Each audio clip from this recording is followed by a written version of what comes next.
नागपूरची हिंसा हा पूर्वनियोजित कट दिसतोय असं महत्त्वाचं वक्तव्य मुख्यमंत्री देवेंद्र फडणवीस यांनी सभागृहात केलं। तसंच पोलिसांवर हल्ला करणं अतिशय गंभीर आहे, हल्लेखोरांना सोडणार नाही असंही फडणवीस म्हणाले। पोलिसांवर ज्यांनी हल्ला केला असेल त्यांना काय झालं तरी सोडलं जाणार नाही। पोलिसांवरचा हल्ला सहन केला जाणार नाही। पोलीस शांतता प्रस्थापित करत होते, अशा वेळी पोलिसांवर केलेला हल्ला अतिशय चुकीचा आहे। अध्यक्ष महोदय, खरं म्हणजे महाराष्ट्रामध्ये कायदा आणि सुव्यवस्था राखणं, शांतता राखणं आपल्या सगळ्यांची जबाबदारी आहे। मी नागपुरातली जनता असेल, महाराष्ट्रातली जनता असेल, या सर्व जनतेला ही विनंती करू इच्छितो की सर्व समाजांचे धार्मिक सण हे या कालावधीमध्ये चाललेले आहेत। अशा या सगळ्या परिस्थितीमध्ये सगळ्यांनी संयम ठेवला पाहिजे, कोणीही संयम सोडू नये। आपल्याला कायदा आणि सुव्यवस्था आणि शांतता कशी राखता येईल, एकमेकाच्या प्रति आदरभाव कसा राखता येईल, अशा प्रकारचा प्रयत्न हा सर्वांनी करावा, अशा प्रकारची या निमित्ताने मी अपील करतो। तर सकाळची एक घटना घडल्यानंतर मध्यंतरीच्या काळामध्ये पूर्णपणे शांतता होती, पण त्यानंतर मात्र संध्याकाळी काही लोकांनी जाणीवपूर्वक अशा प्रकारचा हल्ला केल्याचं या ठिकाणी लक्षात येत आहे। याचं कारण जवळपास एक ट्रॉली भरून त्या ठिकाणी दगड मिळालेले आहेत आणि काही लोकांनी जमा करून ठेवलेले दगड, वरती जमा करून ठेवलेले दगड हे आपल्याला पाहायला मिळाले। शस्त्र देखील मोठ्या प्रमाणात त्या ठिकाणी होते, ते शस्त्र जप्त करण्यात आलेले आहेत।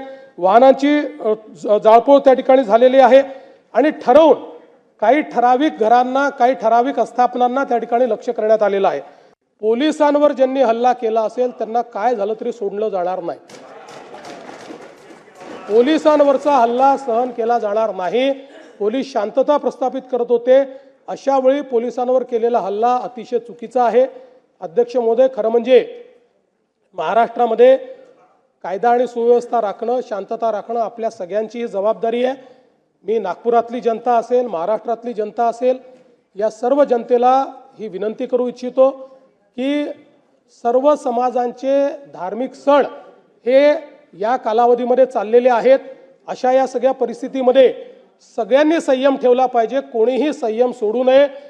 आपल्याला कायदा आणि सुव्यवस्था आणि शांतता कशी राखता येईल, एकमेकाच्या प्रति आदरभाव कसा राखता येईल, अशा प्रकारचा प्रयत्न हा सर्वांनी करावा, अशा प्रकारची या निमित्ताने मी अपील करतो। मला असं वाटतं की महाराष्ट्रात कायदा आणि सुव्यवस्था राखणं हे अत्यंत महत्त्वाचं आहे, त्यामुळे सर्वांनी संयम बाळगला पाहिजे।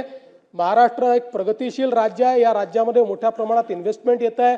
या ठिकाणची कायदा सुव्यवस्था, इथली सगळी जी काही सामाजिक घडी आहे ही जर योग्य प्रकारे राहिली तर मला असं वाटतं की आज ज्या प्रगतीकडे आपण चाललोय त्या दिशेने जाण्यास आपल्याला अधिक मदत होईल। आणि म्हणून निश्चितपणे कायदा आणि सुव्यवस्था राखण्याकरता, शांतता राखण्याकरता मी आवाहन करतो आणि त्यासोबत ही देखील चेतावणी देतो की कोणीही या ठिकाणी जर दंगा करण्याचा प्रयत्न केला, त्याचा जात धर्म न पाहता त्याच्यावर कारवाई केली जाईल आणि पोलिसांवर जर कोणी हल्ला केला तर त्यांना सोडलं जाणार नाही, त्यांच्यावर कडक कारवाई ही। एबीपी माझा, उघडा डोळे बघा नीट।